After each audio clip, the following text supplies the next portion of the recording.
Welcome back to the Rick Smith Show. Now, here is Rick Smith.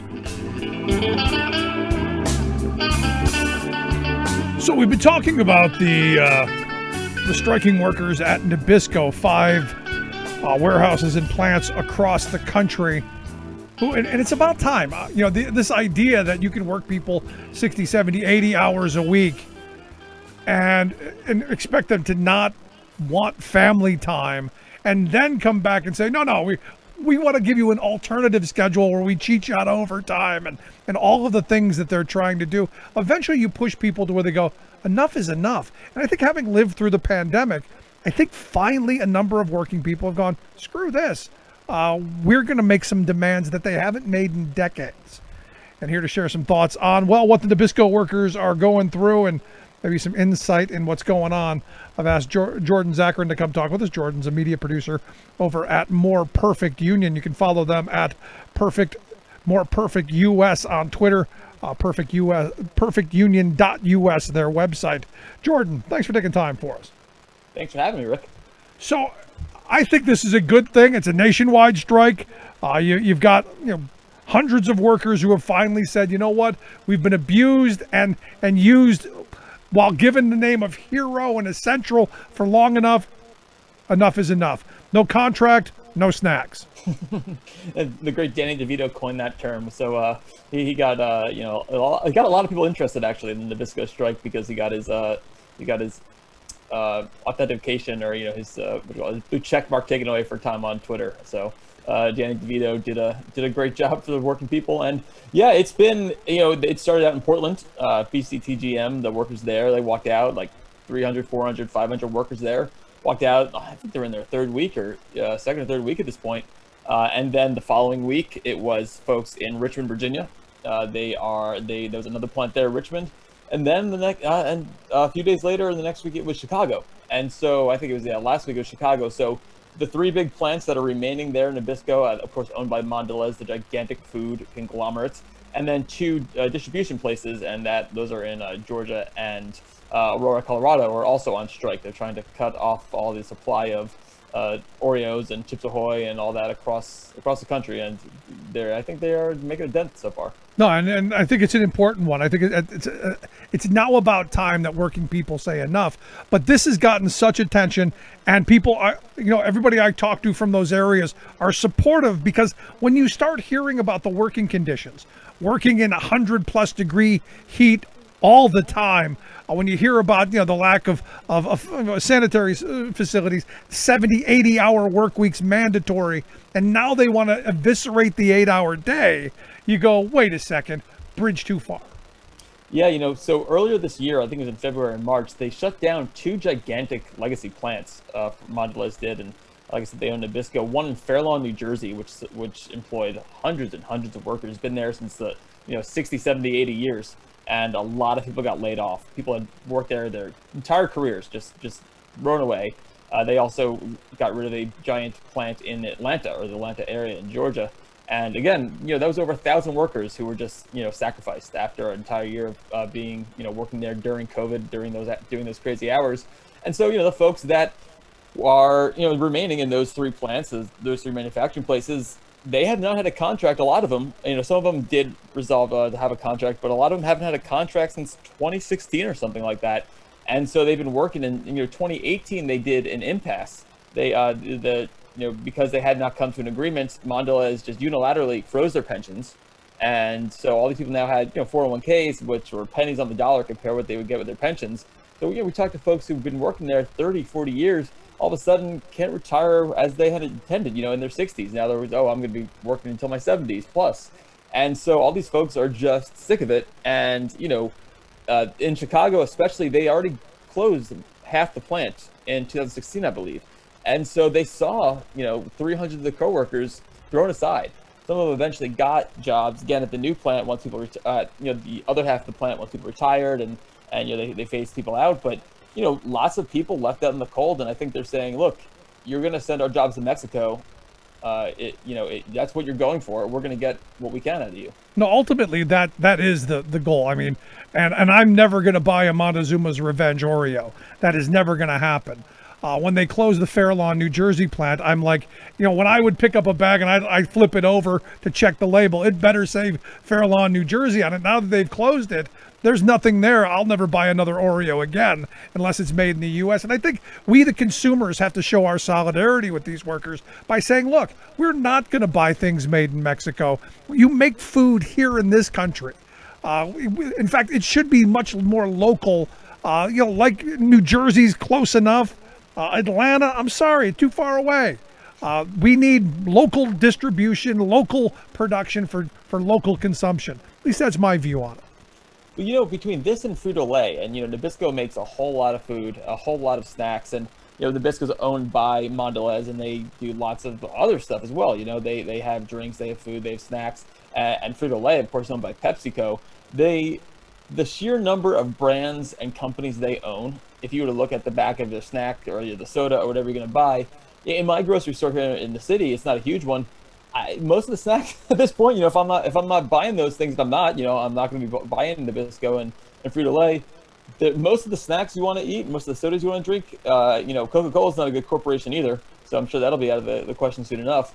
It shows you how much corporate consolidation actually controls these markets, and how much, when there's no competition, they can move jobs to Mexico, or like you said, get rid of the 8-hour workday. In Nabisco, they want to they want to have this alternative schedule where anything after 8 hours is overtime. You get paid time and a half, and on weekends you get 2 times because you're working a weekend, you're not with your family.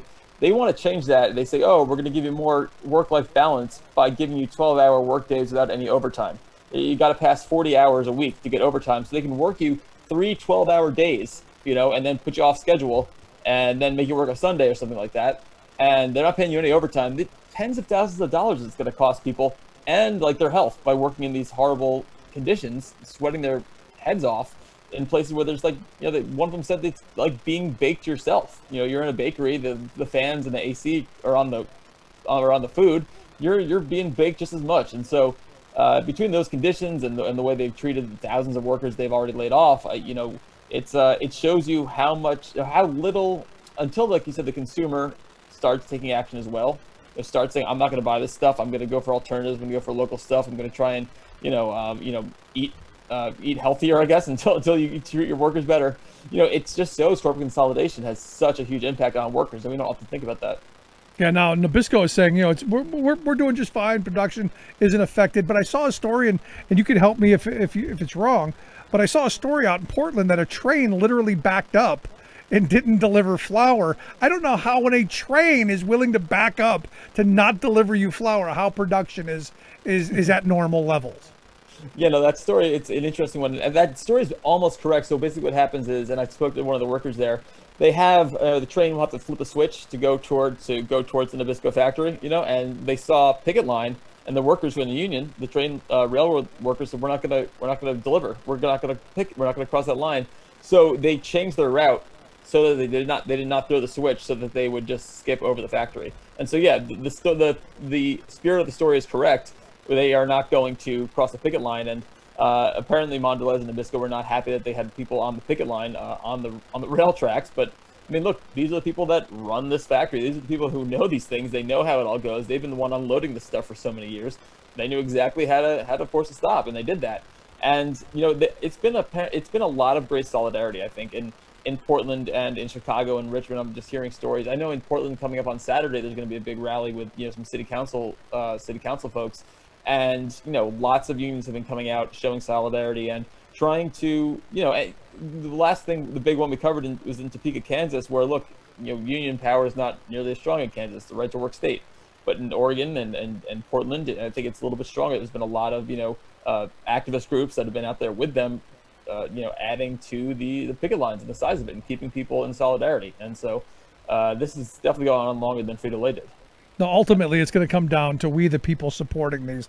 And as I said, I am not buying a Nabisco product or a Mondelez product if I can help it. And I do try and check every label I can. I will not knowingly buy any of their products until these folks get a contract. So not just no contract, no snacks, no contract, no nothing. I'm staying away from Mondelez stuff entirely. But here's the thing. This is going to be, I think, when we look back at 2021, the year of workers finally saying enough is enough and strikes. I just talked with a nurse from St. Vincent's up in Worcester, Mass, who they've been on strike for, what seems like forever, since March 8th, I believe. And the community support that they're getting there for a lengthy strike is really incredible. So I think working people are finally waking up. In 2009, 10, I was hoping for this moment, but I think now we're really at a moment where people are like, hey, I've worked way too hard for way too long, and I'm still struggling to get by. Enough is enough, and I think that's a good thing. Yeah, we've seen, especially folks who are working in the factories who worked through the pandemic, nurses. I mean, how you don't want to help nurses out, how you do not want to give them their fair share, let them unionize is beyond me. Calling them healthcare heroes and then treating them like nothing, right? And so I think the community, people are seeing that these people risk their lives to keep the world moving as the rest of us stayed inside because we had to, because of the pandemic. And so look, I'm not, and certainly not in corporate PR, but it certainly is not a good move for all these places to say, hey, healthcare heroes work here, or hey, thank you to our frontline workers, your essential workers who help make these snacks, but also we're not gonna pay you, we're not gonna give you any sort of benefits, we're gonna freeze your retirement, we're going to make it more hell for you. That's not a good look, and I don't know what kind of business strategy that is, but I think people are really seeing this sort of solidarity, people coming together, and everyone was cast aside during the pandemic. Like it was lucky that there were unemployment benefits that, Yep. A lot of people didn't get them, but everyone was cast aside during the pandemic. And I think people remember that. No, I think you're right. I want to get your thoughts on this story that's breaking out of Massachusetts. Evidently, the state has certified a ballot measure, to target gig workers to ensure that they never become employees. Is that what I'm seeing here? Yeah, so they're trying to do the, Uber and Lyft, and they're trying to do the whole Prop 22 playbook in Massachusetts. They obviously, Prop 22, they tricked or hoodwinked California voters into thinking they were helping gig workers by saying they were going to be guaranteed benefits. Basically, just took away the right to be employees, the right to strike, right to right to negotiate for their own contracts. And so it passed. There's a lot of regret on that, and it just got invalidated by a court saying that this is you can't just put a limit on this. You can't. They tried in California. It was 7/8. It would take 7/8 of the legislature to repeal it, which is almost impossible. And so that was, in California right now, that's been invalidated.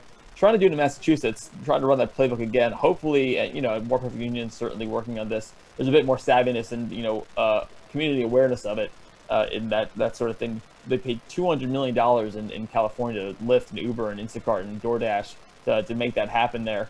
It's incumbent, I think, upon the Biden NLRB that's going to be trying, and they're going to be enforcing things a lot more. They've got great new general counsel, and I think Department of Labor. I think it's at some point. I mean, look, they haven't done much lately, right? Maybe there'll be some elements of the PRO Act and reconciliation, but it's going to take, I think, some federal power, some federal intervention to avoid all these places getting these things on the ballot because, if they can do it in California and got Massachusetts, it's not going to be a problem to get it done in Florida, in Ohio, and all these other places. No, it's an excellent point. But I sit and I look at the sums of money that these companies spend.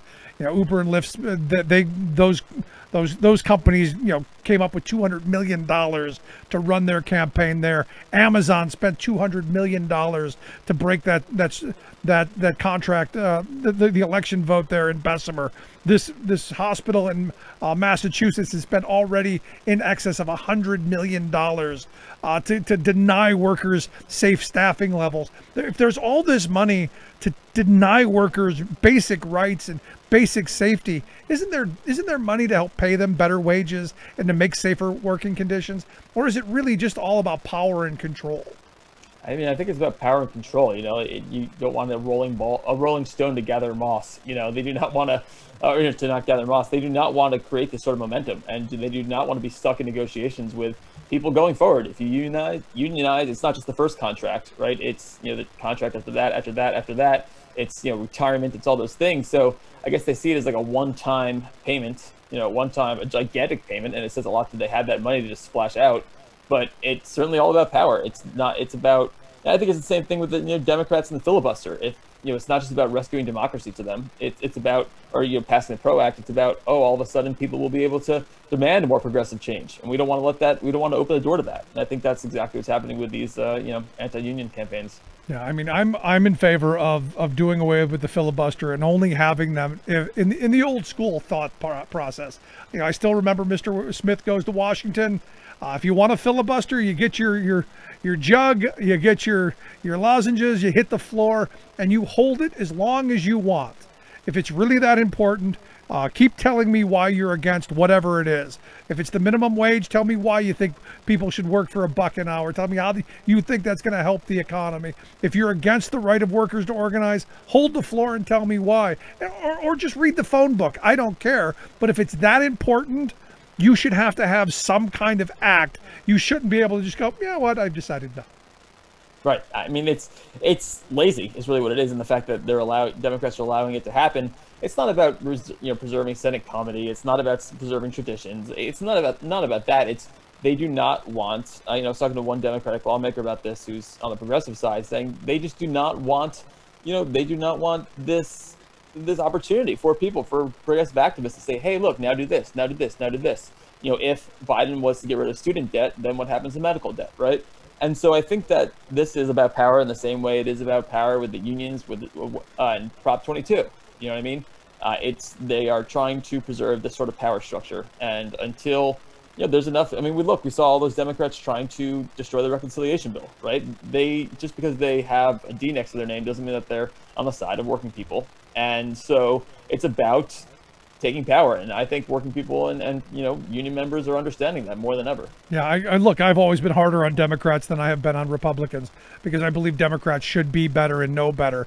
But the major labor law reform that I had hoped for through my lifetime, going back to Carter, and the possibility of undoing Taft-Hartley, Bill Clinton and the strike replacement, Barack Obama and the Employee Free Choice Act, they've always found a way to screw it up. And I've always been harder on them because I expect attacks from Republicans. I expect them to be the voice of corporate America, and they never let me down. Democrats quite often do. Yeah, it's like when a parent or a teacher you say, "Why are you being harder on me?" And it's because they expect more out of you.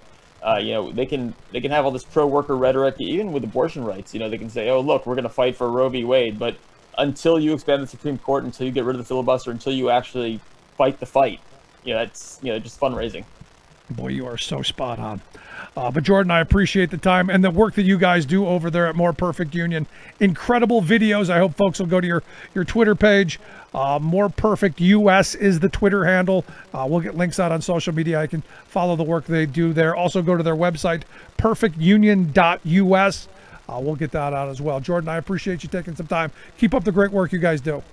Much appreciated. Thanks for having me. Good stuff. Jordan Zakarin, media producer there at More Perfect Union. Check out the website, perfectunion.us. Quick break. Right back. Stick around. Listen to The Rick Smith Show.